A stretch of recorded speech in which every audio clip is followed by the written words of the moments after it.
ಅರೆ ವಾವ್! ಎಷ್ಟೊಂದು medals, trophy, certificates ಯಬ್ಬಾ! So ಇವತ್ತಿನ ಒಂದು ಜನಾಂಗದಲ್ಲಿ ಯೋಗದ ಬಗ್ಗೆ ಇರುವಂತ ಒಂದು ತಪ್ಪು ಕಲ್ಪನೆ ಅಂದ್ರೆ ಈ ಜಿಮ್ಮೆ ಅವರಿಗೆ ಒಂದು ಎಂಟರ್ಟೈನ್ಮೆಂಟ್ ಅಥವಾ ಒಂದು ಡಾನ್ಸ್ ಒಂದು ಜುಂಬಾನ ಇದಕ್ಕೆ ಹೋಗ್ತಾ ಇದ್ದಾರೆ. ಹಾಗಾದ್ರೆ ಯೋಗದ ಬಗ್ಗೆ ಅವ್ರಿಗೆ ಏನಾದ್ರು ತಪ್ಪು ಕಲ್ಪನೆ ಇದೆ ಅಂತ ಹೇಳ್ತೀರಾ? ಆರೋಗ್ಯ ಇದ್ರೆ ಮಾತ್ರ ನಮ್ಮ ಗುರಿಯನ್ನು ತಲುಪಲಿಕ್ಕೆ ಸಾಧ್ಯ ಆಗುವಂಥದ್ದು. 100%. ಆರೋಗ್ಯವನ್ನು ಕಾಪಾಡಿಕೊಳ್ಳುವುದರಲ್ಲಿ ಹಲವಾರು ಅವಕಾಶಗಳು ನಮ್ಮ ಕಣ್ಣ ಮುಂದೆ ಬರ್ಬೋದು. ಅದು ಯಾವುದೇ ಅವಕಾಶ ನಾವು ಆಯ್ಕೆ ಮಾಡಿಕೊಂಡ್ರು ಸಹ ಅದನ್ನು ದೀರ್ಘವಾಗಿ ಅಭ್ಯಾಸ ಮಾಡಿ ಅದರ ಸದುಪಯೋಗವನ್ನು ಪಡ್ಕೊಳ್ಬೇಕು ಅನ್ನುವಂಥದ್ದನ್ನ ಆ, ಯೋಗ ಅನ್ನುವಂಥ ವಿದ್ಯೆ ಹೇಗೆ ಸಹಾಯಕ್ಕೆ ಬರುತ್ತೆ ಅಂತ ಹೇಳಿದ್ರೆ ಜೀವನದ ಕೊನೆಯ ಕ್ಷಣದ ತನಕನೂ ಸದುಪಯೋಗ ಪಡ್ಕೊಳ್ಬಹುದಾದಂತಹ ಒಂದು ವಿದ್ಯೆ. ನಾನು ಹಲವಾರು ಮಂದಿ ನೋಡಿದ್ದೀನಿ. Till end of their life span their utilise this yoga knowledge and practice. ಆ ರೀತಿಯಲ್ಲಿ ಯೋಗ ಒಂದು ಜೀವನ ಪರ್ಯಂತ ಉಪಯೋಗಕ್ಕೆ ಬರುವಂತ ವಿದ್ಯೆ. ಇವತ್ತು ನೀವು ಏನಾದರೂ ಒಂದು ಪ್ರಾಣಾಯಾಮ ಕಲ್ತರು ಕೊನೆಯ ಕ್ಷಣದಲ್ಲಿ ಇನ್ನೇನು ನನ್ನ ಪ್ರಾಣ ಹಾರಿ ಹೋಗ್ತದೆ ಅಂತ ಹೇಳುವಾಗಲೂ ಸಹ ಅದರ ಆ ಜ್ಞಾನ ಅನುಭವ ನಮಗೆ ಬರ್ತದೆ. ಹಾಯ್ ಫ್ರೆಂಡ್ಸ್, ನಮಸ್ತೆ. Welcome back to Sanjana creation. Friends, ಇವತ್ತು ಮತ್ತೊಬ್ಬ ವಿಶೇಷ ಕರಾವಳಿ ಸಾಧಕರನ್ನು ಪರಿಚಯ ಮಾಡಿಸುವಂತ ಸಮಯ. ಸ್ನೇಹಿತರೆ, ಪ್ರತಿಯೊಂದು ಕ್ಷೇತ್ರವು ಇಂದು ವಿಸ್ತಾರವಾಗಿ ಬೆಳೆದಿದೆ. ಅದರಲ್ಲಿ ಯೋಗ ಕ್ಷೇತ್ರ ಕೂಡ ಹೊರತಾಗಿಲ್ಲ. ಕೇವಲ ಕೈಕಾಲ ಆಡಿಸಿದ್ರೆ ಸಾಕ ಯೋಗ ಆಗುತ್ತಾ ಅಂತ ಕೇಳಿದ್ರೆ ಖಂಡಿತ ಇಲ್ಲ. ಅದರಲ್ಲಿ ಆಳವಾದ ಅಧ್ಯಯನ ಮಾಡಿ ವಿಶೇಷ ಪರಿಶ್ರಮ, ಸತತ ಪ್ರಯತ್ನ, ಒಂದು ಸಾಧನೆ ಮಾಡಬೇಕಾದ್ರೆ ಕಷ್ಟ ಪಡ್ಲೇಬೇಕು ಅಂತ ಒಂದು ವಿಶೇಷ ಸಾಧಕರನ್ನ ಪರಿಚಯ ಮಾಡಿಸುವಂತ ಸಮಯ ಅಂಡ್ ಅವಕಾಶ.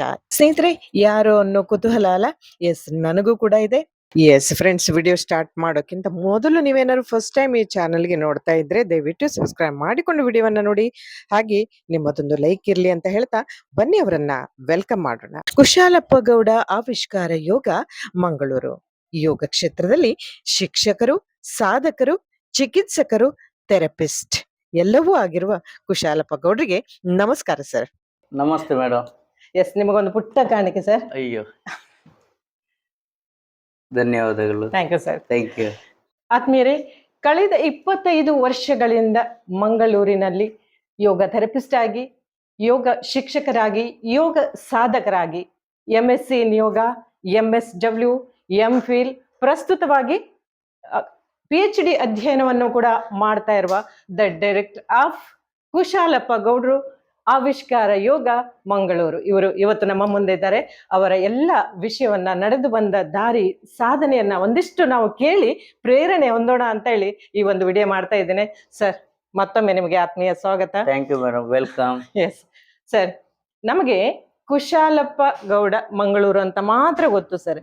ಬಟ್ ನಿಮ್ಮ ಹಿಂದಿನ ಬಾಲ್ಯ, ಹುಟ್ಟು, ಸೊ ಈ ಒಂದು ಯೋಗ ಕ್ಷೇತ್ರಕ್ಕೆ ಬರ್ಲಿಕ್ಕೆ ಅಂದ್ರೆ ನೀವು ಇವನ್ ಸ್ಕೂಲ್ ಡೇಸ್ ಇಂದ ಅಥವಾ ಕಾಲೇಜಿಂದನೇ ಯೋಗ ಪಟು ಆಗಿದ್ರ, ಅಥವಾ ಈ ಒಂದು ಕ್ಷೇತ್ರಕ್ಕೆ ಬರ್ಲಿಕ್ಕೆ ನಿಮಗೆ ಪ್ರೇರಣೆ ನೀಡಿದಂತ ಘಟನೆ ಅಥವಾ ವ್ಯಕ್ತಿಗಳು ಯಾರು, ಒಂದ್ ಸ್ವಲ್ಪ ವಿಸ್ತಾರವಾಗಿ. ಖಂಡಿತವಾಗಿ. ಮೊದಲನೇದಾಗಿ ನಿಮ್ಮ ಯೂಟ್ಯೂಬ್ ಚಾನಲ್ಗೆ ಅಭಿನಂದನೆ. Thank you sir. ಹಲವಾರು ಸಾಧಕರು ನಿಮ್ಮ ಚಾನಲ್ ಮುಖಾಂತರ ಜನರಿಗೆ ತಲುಪಿಸ್ತಾ ಇದ್ದೀರಿ. ವಿಶೇಷವಾಗಿ ಯೋಗದಲ್ಲಿ ನೀವು ಸಾಧನೆ ಮಾಡಿದವರು, ನಿಮ್ಮ ಮಗನು ಯೋಗದಲ್ಲಿ ರಾಷ್ಟ್ರೀಯ ಮಟ್ಟದಲ್ಲಿ, ಅಂತಾರಾಷ್ಟ್ರೀಯ ಮಟ್ಟದಲ್ಲಿ ಸಾಧನೆ ಮಾಡಿದಂತ ಮಗ, ಇಬ್ರು ಮಕ್ಕಳು ನಿಮಗೆ ಪ್ರೇರಣಾದಾಯಕರು. ಅವರಿಗೆ ಅಭಿನಂದನೆ ಸಲ್ಲಿಸ್ತಾ, ಪ್ರಾರಂಭದಲ್ಲಿ ನಾನು ಹೇಳ್ಬೇಕಾದ್ರೆ ನಾನು ಸಹ ಮೂಲತಃ ಮಂಗಳೂರಿನವನಲ್ಲ. ನಾನು ಈಗ ಮಂಗಳೂರಿನಲ್ಲಿ ವಾಸವಿದ್ದು ಇಲ್ಲಿ ನನ್ನ ಮನೆ ಖರೀದಿ ಮಾಡಿ ನಾನು ವಾಸವಿದ್ರು ಸಹ ನನ್ನ ಬೇಸಿಕಲಿ ನಾನು ಬೆಳ್ತಂಗಡಿ ತಾಲೂಕು ಮುಗ್ಗುರು ಗ್ರಾಮ ನೆಕ್ಕರಾಜೆ ಅನ್ನುವಂತ ಮನೆಯ ವ್ಯಕ್ತಿ.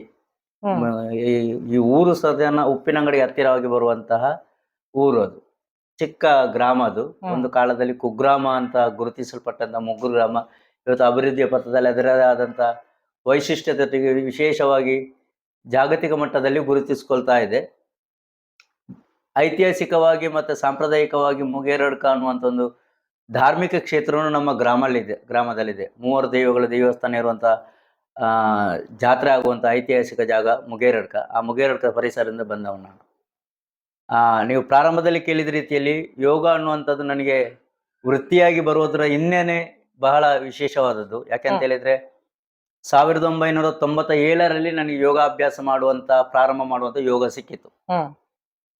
ನಾನು ಪ್ರಾರಂಭಿಕ ಶಿಕ್ಷಣವನ್ನು ನಮ್ಮ ಊರಿನಲ್ಲಿ ಮುಗಿಸಿ, ಪ್ರಾಥಮಿಕ ಶಿಕ್ಷಣ ಮುಗಿಸಿ, ಹೆಚ್ಚುವರಿ ಶಿಕ್ಷಣಕ್ಕೋಸ್ಕರ ನನ್ನ ತಂದೆ ಆ ಕಾಲದಲ್ಲಿ ಸರ್ಕಾರಿ ಸೌಲಭ್ಯದ ಗೌರ್ಮೆಂಟ್ ಹಾಸ್ಟೆಲ್ನ ಹುಡುಕಿಸಿ ಕುಂಜಲ್ಕಟ್ಟೆಯಲ್ಲಿ ಒಂದು ಗೌರ್ಮೆಂಟ್ ಹಾಸ್ಟೆಲ್ನಲ್ಲಿ ನನ್ನನ್ನು ಸೇರ್ಪಡೆ ಮಾಡಿ, ಕುಂಜಲ್ಕಟ್ಟೆ ಹೈಸ್ಕೂಲ್ನಲ್ಲಿ ನನ್ನ ಹೈಸ್ಕೂಲ್ ವಿದ್ಯಾಭ್ಯಾಸ ಪ್ರಾರಂಭ ಆಯಿತು. ಆ ಹೈಸ್ಕೂಲ್ ವಿದ್ಯಾಭ್ಯಾಸ ಪ್ರಾರಂಭದ ಅವಧಿಯಲ್ಲಿ ಹೈಸ್ಕೂಲ್ನಲ್ಲಿ ಒಬ್ರು ಡ್ರಾಯಿಂಗ್ ಮಾಸ್ಟರ್ ಇದ್ರು. ಶ್ರೀಪತಿ ರಾವ್ ಅನ್ನುವಂಥ ಒಬ್ರು ಡ್ರಾಯಿಂಗ್ ಮಾಸ್ಟರ್. ಅವರು ಯೋಗವನ್ನು ಅಭ್ಯಾಸ ಮಾಡಿದ್ರು ಮತ್ತು ಯೋಗ ಶಿಕ್ಷಣ ನೀಡುವುದರ ತರಬೇತಿ ಪಡ್ಕೊಂಡು ನಮ್ಮ ಹೈಸ್ಕೂಲ್ನಲ್ಲಿ ಅವರು ವಾರಕ್ಕೆ 1 ದಿವಸ ಯೋಗ ತರಬೇತಿಯನ್ನು ಮಾಡ್ತಾ ಇದ್ರು. Okay okay. ನನಗೆ 9ನೇ ಕ್ಲಾಸ್ನಲ್ಲಿರುವಾಗ ಅವರೊಟ್ಟಿಗೆ ಯೋಗ ಕಲಿಯುವಂತ ಅವಕಾಶ ಸಿಕ್ಕಿತ್ತು. ವಾರಕ್ಕೆ 1 ದಿವಸ ಅವರು ಕಲಿಸಿದ್ರು ಸಹ ನಾನು ಹಾಸ್ಟೆಲ್ ನಿವಾಸಿ ಆಗಿರೋದೇ ನಮ್ಮ ಹಾಸ್ಟೆಲ್ನಲ್ಲಿ ಆಸಕ್ತರು ಒಂದು 10-15 ಮಂದಿ ದಿನಾಲು ಅಭ್ಯಾಸ ಮಾಡೋದು ರೂಢಿಸ್ಕೊಳ್ತಾ ಇದ್ವಿ. ಅದಕ್ಕೋಸ್ಕರ ನಾನು ಆ ದಿವಸದಲ್ಲಿ ಮಯೂರಾಸನ ಆಗಿರ್ಬೋದು, ಶೀರ್ಷಾಸನ ಆಗಿರ್ಬೋದು, ದೂರ್ವಾಸಾಸನಗಳಾಗಿರ್ಬೋದು, ಸ್ವಲ್ಪ ಕ್ಲಿಷ್ಟಕರ ಆಸನಗಳ ಪರಿಚಯ ನನಗೆ ಆಗಿತ್ತು.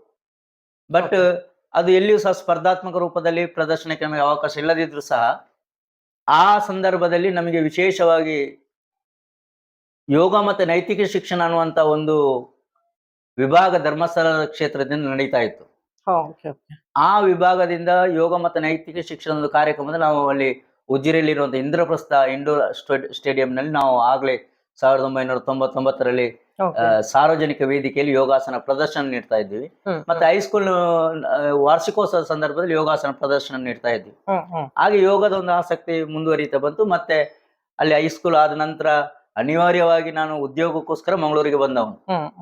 ಯಾಕಂತ ಹೇಳಿದ್ರೆ ನಿಜ ಹೇಳ್ಬೇಕಂದ್ರೆ ಈಗ ನನ್ನ 2-3 ಡಿಗ್ರಿ ಹೇಳಿದ್ರು ಸಹ ನಾನು SSLC ಅಲ್ಲಿ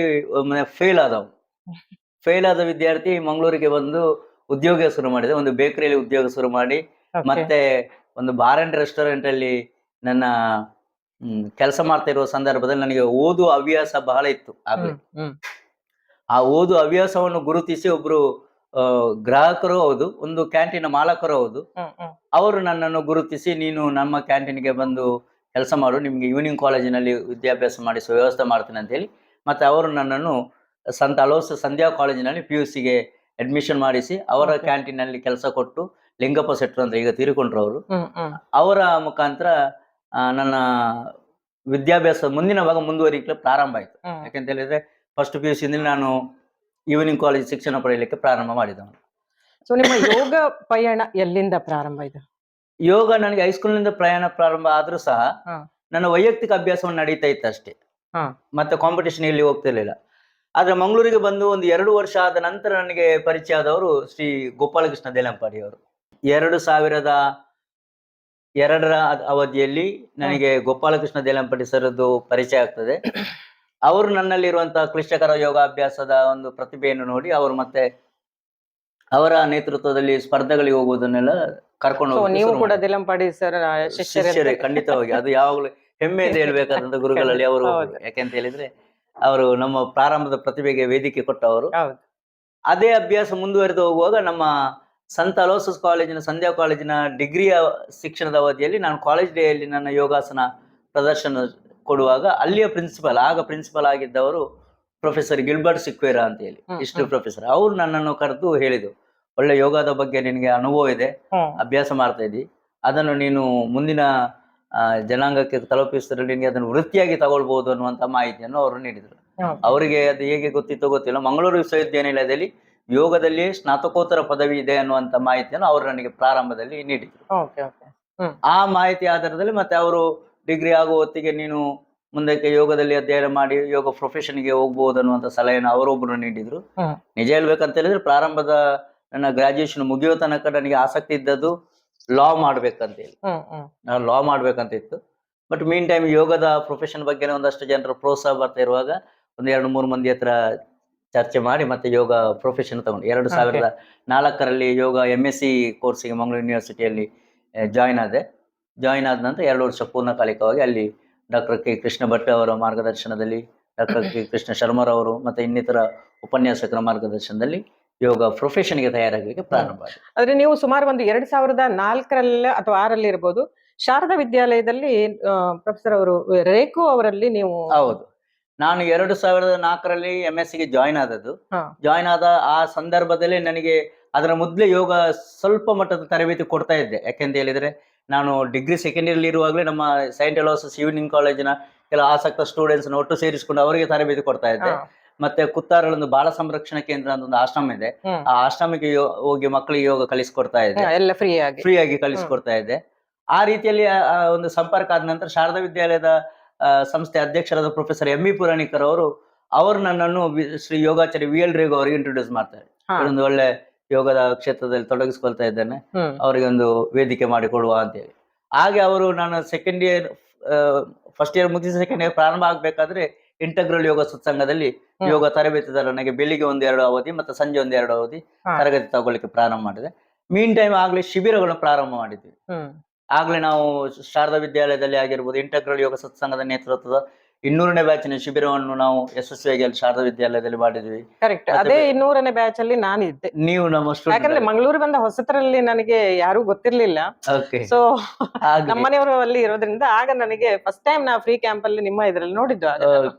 500ನೇ ಬ್ಯಾಚಿನ ಕ್ಯಾಂಪ್ ಅನ್ನು ನಾನೇ ಕಂಡಕ್ಟ್ ಮಾಡಿ ಅದನ್ನು ಒಳ್ಳೆ ವ್ಯವಸ್ಥಿತವಾಗಿ ನಾವು ಆರ್ಗನೈಸ್ ಮಾಡಿದ್ವಿ. ಮತ್ತೆ ಅವರದೇ ಸಂಸ್ಥೆಯಲ್ಲಿ ಒಂದಷ್ಟು ಯೋಗದ ಆಕ್ಟಿವಿಟೀಸ್ ಗಳು ಮಾಡಿದ್ವಿ.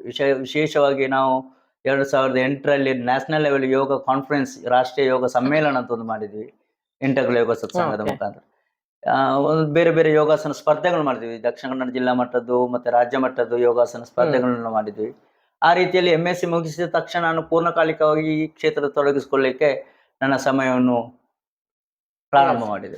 ಪ್ರೊಫೆಷನಲ್ ಆಗಿ ಯೋಗವನ್ನ ವೃತ್ತಿಯಾಗಿ ತಗೊಂಡ್ರೆ. ನೀವು ವೃತ್ತಿಯಾಗಿ ತಗೊಂಡಾಗ ನಿಮ್ಮ ಒಂದು ಸವಾಲುಗಳನ್ನ ಹೇಗೆ ಎದುರಿಸಿದ್ರಿ? ಏನಾದ್ರು ಸವಾಲು ಆಯ್ತಾ? ಖಂಡಿತವಾಗಿ. ನಾನು ಆ ದಿವಸದ ಮಟ್ಟಿಗೆ ನಾವು ತಿಳಿದುಕೊಳ್ಬೇಕಾದ್ರೆ ಯೋಗಕ್ಕೆ ಸಂಬಳ ಕೊಟ್ಟು ನೇಮಕ ಮಾಡುವಂತ ಯಾವುದೇ ಸಂಸ್ಥೆಗಳು ಇರ್ಲಿಲ್ಲ. ಖಂಡಿತ.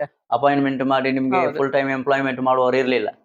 ಈವನ್ ನಾವು ಇಂಟಗ್ರಲ್ ಯೋಗ ಸತ್ಸಂಗ ವಿ ಎಲ್ ರೇಗು ಅವರ ಸಂಸ್ಥೆಯಲ್ಲಿ ಭಾಗವಹಿಸುವಾಗಲೂ ಅವರಲ್ಲಿ ಯಾವುದೇ ನಿಗದಿತ ಸಂಬಳ ಇಲ್ಲದಿದ್ರು ಬಂದ ಸಂಗ್ರಹದಲ್ಲಿ ಒಂದಷ್ಟು ಪ್ರಮಾಣದಲ್ಲಿ ನಮ್ಮ ಗೌರವಧನ ಬಂದದ್ದಾಗಿರ್ಬೋದು, ಇಲ್ಲ ನಾವು ಏನಾದ್ರು ತರಬೇತಿಗೆ ಚಾರ್ಜ್ ಮಾಡಿದ್ರಲ್ಲಿ ಅವರ ವೆನ್ಯೂಗೆ ಒಂದಿಷ್ಟು ರೆವೆನ್ಯೂ ಅಂತ ಕೊಡುವಂಥದ್ದು, ಮತ್ತೆ ಬಾಕಿದು ನಮ್ಮ ಸಂಬಳದ ರೂಪದಲ್ಲಿ ಪಡ್ಕೊಳ್ತಾ ಇದ್ವಿ.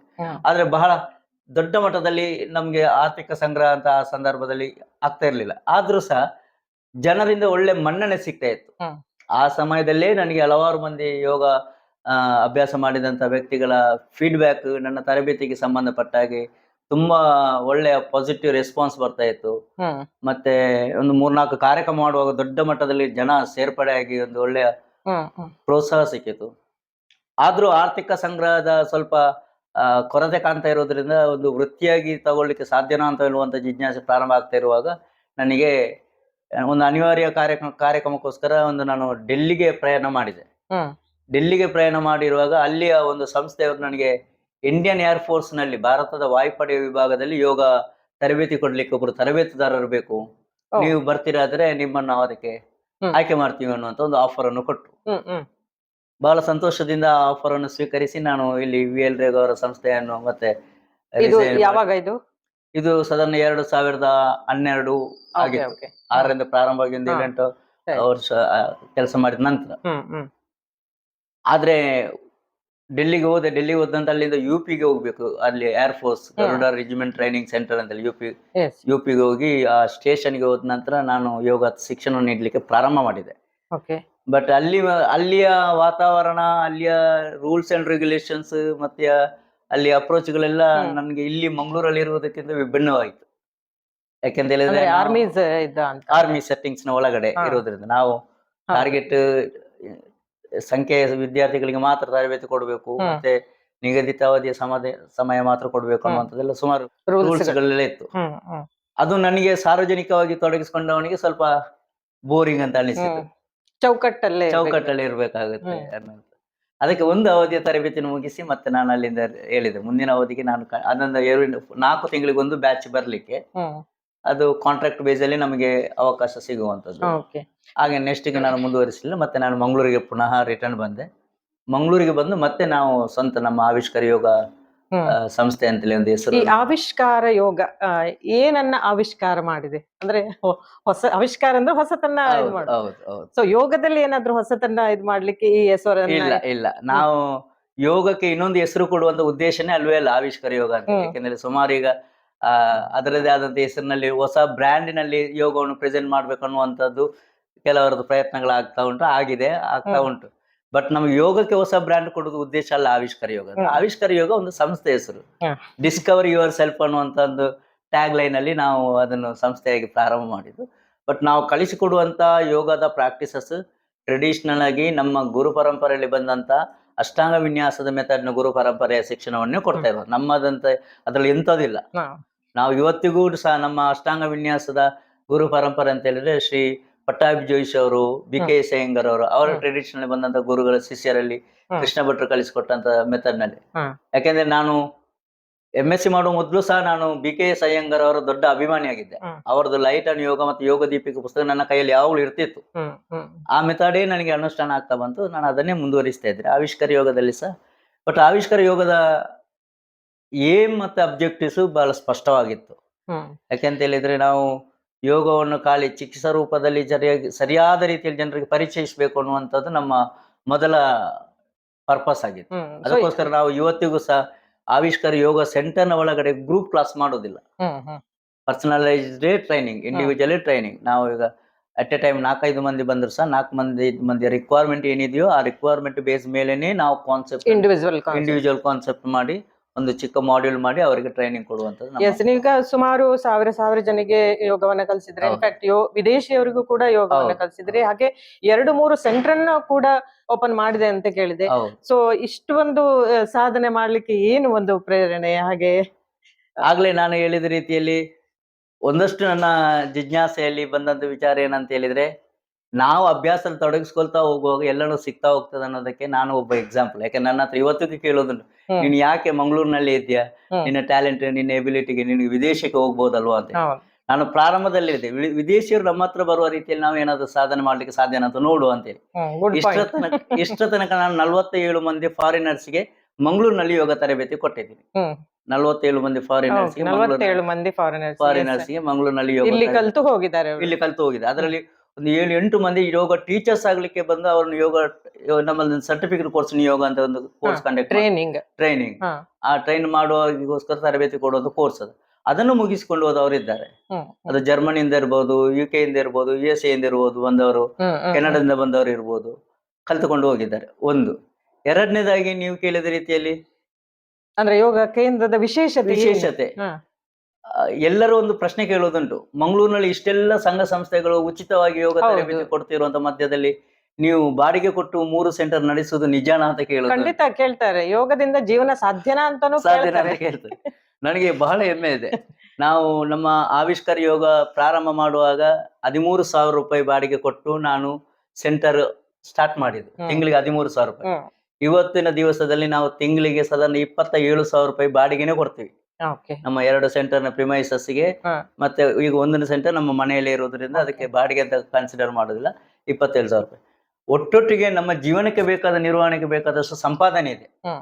ಯಾಕೆಂದ್ರೆ ನಾನು ಆಗ್ಲೂ ಹೇಳಿದ ರೀತಿಯಲ್ಲಿ ಮಂಗಳೂರಿಗೆ ಉದ್ಯೋಗ ಹುಡುಕಿಕೊಂಡು ಬಂದಂತ ಒಬ್ಬ ವ್ಯಕ್ತಿ, ಅಂದ್ರೆ ಅಷ್ಟು ಬಡತನದಿಂದ ನಾವು ಇಲ್ಲಿಗೆ ಬಂದ್ರು ಸಹ ಇದು ಮಂಗಳೂರಿನಲ್ಲಿ ಒಂದು ಸ್ವಂತ ಮನೆಯನ್ನು ಖರೀದಿಸಿ ಸ್ವಂತ ಮನೆಯಲ್ಲಿ ಎಷ್ಟೋ ವರ್ಷ ಬಾಡಿಗೆ ಜೀವನ ಮಾಡಿದಂತ ವ್ಯಕ್ತಿ ಇವತ್ತು ಸ್ವಂತ ಮನೆಯಲ್ಲಿ ನಾವು ಈಗ ಮಾತನಾಡ್ತಾ ಇದ್ದೀನಿ ಅಂತ ಹೇಳಿದ್ರೆ ಅದು ಯೋಗ ಕೊಟ್ಟಂತ ಸಂಪಾದನೆ.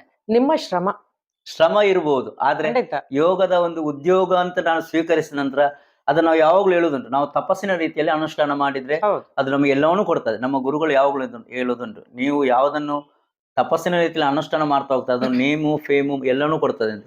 ಆ ದೃಷ್ಟಿಯಲ್ಲಿ ನನಗೆ ಎಲ್ಲನೂ ಆ ಆಂಗಲ್ ಅಲ್ಲಿ ಬರ್ತಾ ಇದೆ, ಸಿಗ್ತಾ ಇದೆ. ಒಂದಷ್ಟು ನಮಗೆ ದೊಡ್ಡ ಲಕ್ಸುರಿ ಲೈಫ್ ಅಲ್ಲದಿದ್ರು ಸಾಮಾನ್ಯ ಮಧ್ಯವರ್ಗದ ಜೀವನ ಮಾಡುವಷ್ಟು ಬೇಕಾದಷ್ಟು ಸಂಪಾದನೆ ಇದೆ, ಮತ್ತೆ ಏನೆಲ್ಲ ಆಗ್ಬೇಕಾದೆಲ್ಲ ಆಗ್ತಾ ಇದೆ ಅನ್ನುವಂಥದ್ದು ನನ್ನ ಸಂತೃಪ್ತಿಯ ಜೀವನ. ಹೌದು. ಸೊ ಈ ಯೋಗ ಇಷ್ಟು ಜನಕ್ಕೆ ಕಲಿಸಿದಿರಾ, ಆ ಜನರಲ್ಲಿ ನೀವು ಕಂಡ ಒಂದು ಬದಲಾವಣೆ ಏನಿರ್ಬೋದು? ಒಂದನೇದಾಗಿ ಒಂದಷ್ಟು ಮಂದಿ ಯೋಗವನ್ನು ಅಭ್ಯಾಸ ಮಾಡಿದವರು ಜೀವನ ಪರ್ಯಂತ ಬೇಕು ಅನ್ನುವ ರೀತಿಯಲ್ಲಿ ಅನುಷ್ಠಾನ ಮಾಡಿದವರು ಒಂದಷ್ಟು ಸಂಖ್ಯೆಯಲ್ಲಿ ಸಿಗ್ಬೋದು, ಆದ್ರೆ ವೆರಿ ಮಿನಿಮಮ್ ಸಂಖ್ಯೆ. ನಾನು ಯಾವಾಗ್ಲೂ ಹೇಳುದುಂಟು, ನೀವು ನಮ್ಮ ಸೆಂಟರ್ ಇಯರ್ ಲಾಂಗ್ ಬನ್ನಿ ಅಂತ ನಿರೀಕ್ಷಣೆ ಮಾಡುವುದಿಲ್ಲ. ನೀವು ಒಂದು 2 ತಿಂಗಳು 3 ತಿಂಗಳು ನಮಗೆ ತರಬೇತಿಗೆ ಬಂದ್ರೆ ಸಾಕು.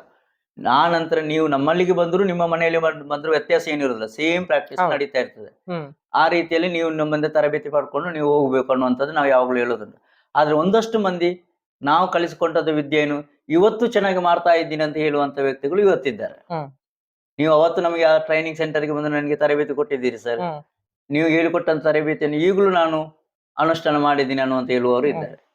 ಒಂದಷ್ಟು VIP ಗಳು ಸಿಕ್ಕಿದ್ದಾರೆ ನನಗೆ, ಹಲವಾರು ಮಂದಿ VIP ಯೋಗ ಸ್ಟೂಡೆಂಟ್ಸ್ಗಳು ನಮಗೆ ಸಿಕ್ಕಿದ್ದಾರೆ. ಅದರಲ್ಲಿ ನಾನು ಯಾವಾಗಲೂ ಹೆಸರಿಸಬಹುದಾದಂತ ಒಬ್ರು ನನ್ನ VIP ಯೋಗ ಸಾಧಕರು ಅಂತ ಹೇಳಿದ್ರೆ ಡಾಕ್ಟರ್ ಯನಪಯ ಅಬ್ದುಲ್ಲಾ ಕುಂಜಿ ಸರ್. ಯನಪಯ ವಿಶ್ವವಿದ್ಯಾನಿಲಯದ ಚಾನ್ಸಲರ್. Okay. ಅವರಿಗೆ ಕಳೆದ 9 ವರ್ಷಗಳಿಂದ ನಾನು ಯೋಗ ತರಬೇತಿ ನೀಡ್ತಾ ಇದ್ದೀನಿ. ಹ್ಮ್. ಇವತ್ತಿಗೂ ಅವರು ಜೆನ್ಯೂನ್ ಆಗಿ ಒಂದಷ್ಟು ಸಮಯವನ್ನು ಯೋಗಕ್ಕಂತಲೇ ವಿನಿಯೋಗಿಸಿಕೊಂಡು ತರಬೇತಿ ಪಡ್ಕೊಂಡು ತರಬೇತಿ ಮಾಡ್ತಾ ಇವತ್ತಿಗೂ ಅವರಿಗೆ ತರಬೇತಿ ಕೊಡ್ಲಿಕ್ಕೆ ನಾನು ಅವರನ್ನು ಭೇಟಿ ಇವತ್ತು ಮಾಡ್ತೀನಿ. ಕೂಡ ಹೋಗ್ತಾ ಇದ್ದೀವಿ. ಹೌದು. ಹ್ಮ್ ಹ್ಮ್ ಆ ರೀತಿಯಲ್ಲಿ ಅವರು ಅನುಷ್ಠಾನ ಮಾಡಿದ ಹಲವಾರು ಮಂದಿ ಇದ್ದಾರೆ. ಉದಾಹರಣೆ ಡಾಕ್ಟರ್ BM ಹೆಗ್ಡೆಯವರ್ ಆಗಿರ್ಬೋದು, ಅವರಿಗೆ ಯೋಗ ತರಬೇತಿ ಕೊಡುವಂತ ಯೋಗ ಸಿಕ್ಕಿತ್ತು. ಅಂತ ಸಾಧಕರನ್ನು ಸುಮಾರು ಮಂದಿ ಭೇಟಿಯಾಗುವಂತ ಅವಕಾಶ ಸಿಕ್ಕಿದೆ. ಸೊ ಅಂತವರಲ್ಲಿ ಅವರನ್ನ ನೆನಪು ಮಾಡಿಕೊಳ್ಳುವಂತ ಒಂದು ಯಶೋಗಾಥೆ ಒಳ್ಳೇದನ್ನ ಏನ್ ನೆನಪು ಮಾಡ್ಕೊಳ್ತೀರಿ ನಿಮ್ಮ ಒಂದನೇ ಕಲಿಸಿದ ಒಂದು ಸ್ಟೂಡೆಂಟ್ ನಲ್ಲಿ? ಅವರಲ್ಲಿ ನಾವು ಏನು ನಿರೀಕ್ಷಿಸಬಹುದು ಅಂತ ಹೇಳಿದ್ರೆ, ಅವರ ಅಭ್ಯಾಸದಿಂದ ಆರೋಗ್ಯಕ್ಕೆ ಎಷ್ಟು ಚೆನ್ನಾಗಿ ಕಾಪಾಡಿಕೊಳ್ತಾ ಇದ್ದೀವಿ ಅಂತ ಯೋಗದ ಬಗ್ಗೆ ಅವ್ರನ್ನೆರಡು ಮಾತಾಡಿದ್ರೆ ನಾವು ವಿಶೇಷ ಖುಷಿಗೊಡುವಂಥದ್ದು. ಸೊ ನಿಮ್ಮ ಈ ಒಂದು ಯುವ ಜನರಿಗೆ ಇವತ್ತಿನ ಯುವ ಜನ ಅಂದ್ರೆ ತುಂಬಾ ಸ್ಟ್ರೆಸ್, ಟೆನ್ಷನ್, ಎಕ್ಸೈಟಿ, ಒತ್ತಡಗಳಲ್ಲೇ ಇದು ಮಾಡ್ತಾ ಇರ್ತಾರೆ. ಅಂತವರಿಗೆ ಯಾವ ರೀತಿ ಯೋಗದಿಂದ ಬದಲಾವಣೆ ಸಾಧ್ಯ ಅಂತ ಹೇಳ್ತೀರಿ? ನಾವು ಯಾವಾಗಲೂ ಯೋಗ ತರಬೇತಿ ಕೊಡುವಾಗ ಒಂದು ಮಾತು ಹೇಳಿಕೊಂಡು, ಯೋಗ ಅನ್ನುವಂಥದ್ದು ದೇಹವನ್ನು ದಂಡಿಸುವ ವಿದ್ಯೆನಲ್ಲ, ದೇಹವನ್ನು ಬೆಂಡ್ ಮಾಡುವುದು, ಟ್ವಿಸ್ಟ್ ಮಾಡೋದಕ್ಕೆ ಸೀಮಿತವಾದ ಚಿಂತನೆನಲ್ಲ. ಇಡೀ ಯೋಗಾಭ್ಯಾಸದ ಅಥವಾ ಯೋಗದ ಒಂದು ಜೀವನ ಪದ್ಧತಿಯಲ್ಲಿ ಮುಖ್ಯವಾಗಿ ನಾವು ಕಲಿಬೇಕಾಗಿರೋದು ಚಿತ್ತವೃತ್ತಿಯನ್ನು ಕಮ್ಮಿ ಮಾಡೋದು ಹೇಗೆ ಅಂತೇಳಿ. ಯೋಚನೆ ಸಂಖ್ಯೆಯನ್ನು ಕಮ್ಮಿ ಮಾಡೋದೇ ಯೋಗಾಭ್ಯಾಸದ ಉದ್ದೇಶ. ಇವತ್ತು ಅಗತ್ಯ ಇದೆಯೋ ಅಗತ್ಯ ಲೆಕ್ಕದಿಂದ ಜಾಸ್ತಿ ನಾವು ಓದುತ್ತೀವಿ, ಲೆಕ್ಕದಿಂದ ಜಾಸ್ತಿ ನೋಡ್ತೀವಿ, ಲೆಕ್ಕದಿಂದ ಜಾಸ್ತಿ ಮಾತನಾಡ್ತೀವಿ, ಲೆಕ್ಕದಿಂದ ಜಾಸ್ತಿ ವ್ಯವಹರಿಸ್ತಾ ಇದ್ದೀವಿ.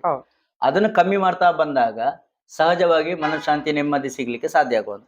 ಇವತ್ತಿನ ಯುವಜನತೆಯಲ್ಲಿ ಆಗ್ತಿರುವಂತದ್ದು ಬಹಳ ದೊಡ್ಡ ತಪ್ಪು ಏನಂತ ಹೇಳಿದ್ರೆ ಥಾಟ್ ಪ್ರೋಸೆಸ್, ವಿಪರೀತವಾಗಿ ಥಾಟ್ ಪ್ರೋಸೆಸ್. ಅದು ಈಗಿನ ಮೊಬೈಲ್ ಟ್ರೆಂಡ್ ಬಂದ ನಂತರ ಅಂತೂ ಅಗತ್ಯಕ್ಕಿಂತ ಜಾಸ್ತಿ ಅದನ್ನು ಬಳಕೆ ಮಾಡಿ ಥಾಟ್ ಪ್ರೋಸೆಸ್ ಜಾಸ್ತಿಯಾಗಿ ಸ್ಥಿತಪ್ರಜ್ಞರಾಗೋದ್ರ ಬದಲು ಚಂಚಲವಾದ ಮನಸ್ಸಿನ ಸ್ಥಿತಿಯಲ್ಲಿ ಇರ್ತೀವಿ. ಅದನ್ನು ಸಾಧಿಸ್ಲಿಕ್ಕೆ, ಸ್ಥಿತಪ್ರಜ್ಞನ ಸಾಧಿಸ್ಲಿಕ್ಕೆ ನಾವು ಯೋಗಾಭ್ಯಾಸದ ಅಭ್ಯಾಸವನ್ನು ಅನುಷ್ಠಾನ ಮಾಡ್ಬೇಕು. ಅದರ ಬಗ್ಗೆ ಕೇಳುವುದರಿಂದ, ನೋಡುವುದರಿಂದ, ಡಿಸ್ಕಷನ್ ಮಾಡೋದ್ರಿಂದ ಎಂತ ಪ್ರಯೋಜನಕ್ಕೆ ಬರೋದಿಲ್ಲ. ಮಾಡಬೇಕು, ಅನುಷ್ಠಾನ ಮಾಡ್ಬೇಕು, ಪ್ರಾಕ್ಟಿಕಲ್ ಆಗಿ ಇಂಪ್ಲಿಮೆಂಟ್ ಮಾಡಿದ್ರೆ ಮಾತ್ರ ಆ ಯುವಕರಿಗೆ ಆಗಿರ್ಬೋದು, ಯಾರಿಗೆ ಆದ್ರೂ ಪ್ರಯೋಜನಕ್ಕೆ ಬರ್ಬೋದು. ನಾವು ಬೇರೆ ಏನು ಶಾರ್ಟ್ ಕಟ್ ಇಲ್ವೇ ಇಲ್ಲ. ಸೊ ಹಾಗಾದ್ರೆ ಪ್ರತಿದಿನ ಒಂದು ಎಷ್ಟು ಗಂಟೆ ಅವರು ಮಾಡ್ಬೇಕು ಅಂತ ಹೇಳ್ತೀರಿ?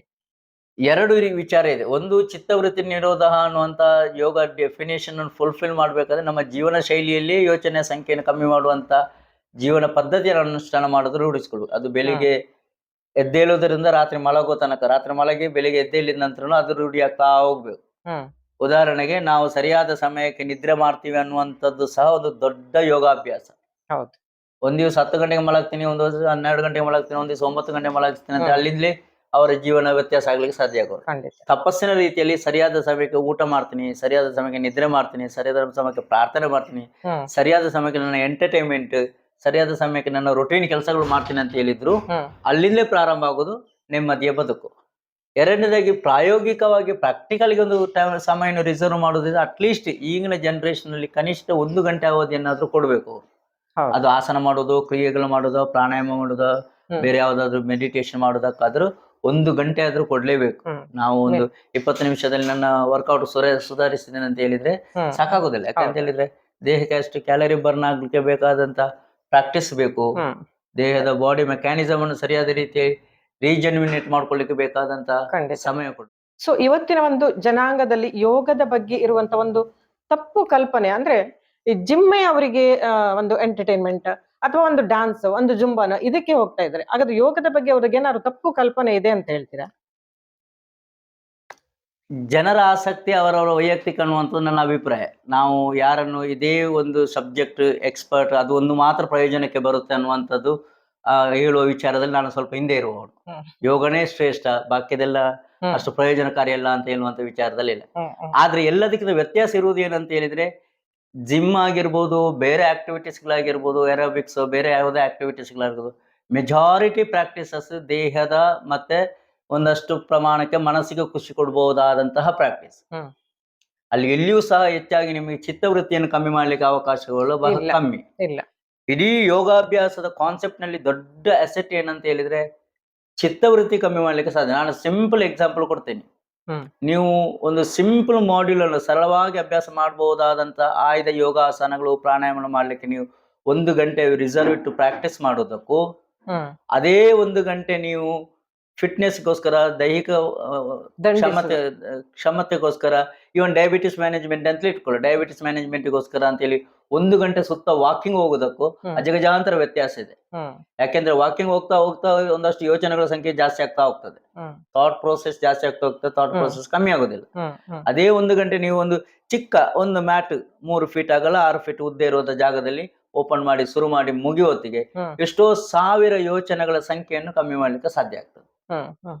ಅದೇ 1 ಗಂಟೆ ನೀವು ವಾಕಿಂಗ್ಗೂ ಬೇರೆ ಆಕ್ಟಿವಿಟೀಸ್ ಗೇಮು ಸ್ಪೋರ್ಟ್ಸ್ ಆಕ್ಟಿವಿಟೀಸ್ ನೀವು ಇನ್ವಾಲ್ವ್ ಆದ್ರೆ ಹ್ಮ್. ಯೋಚನೆ ಸಂಖ್ಯೆ ಜಾಸ್ತಿ ಜಾಸ್ತಿ ಆಗ್ತದೆ. ಆಗ್ತದೆ. ಇದು ಹ್ಮ್. ಆ ವ್ಯತ್ಯಾಸವನ್ನು ಆ ಒಂದು ಬದಲಾವಣೆಯನ್ನು ಯೋಗದೊಟ್ಟಿಗೆ ಕಂಪೇರ್ ಮಾಡ್ಲಿಕ್ಕೆ ಸಾಧ್ಯನೇ ಇಲ್ಲ. ಹ್ಮ್.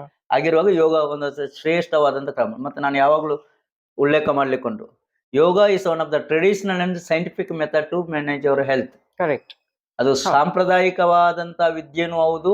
ಯಾಕೆಂತ ಹೇಳಿದ್ರೆ ಅದು ನಮಗೆ ಖಾಲಿ ದೈಹಿಕ ಕ್ಷಮತೆಗೆ ಮಾತ್ರ ಸೀಮಿತವಾಗಿರದೆ ನಮ್ಮಲ್ಲಿ ಡಿವೈನಿಟಿ ಆಧ್ಯಾತ್ಮಿಕ ಜಾಗೃತಿಯನ್ನು ಕೊಂಡೋಗ್ಲಿಕ್ಕೆ, ಯಾಕೆಂತ ಹೇಳಿದ್ರೆ ನಮ್ಮ ಒಳಗಡೆ ಸುಪ್ತವಾದ ಶಕ್ತಿ ಇದೆ.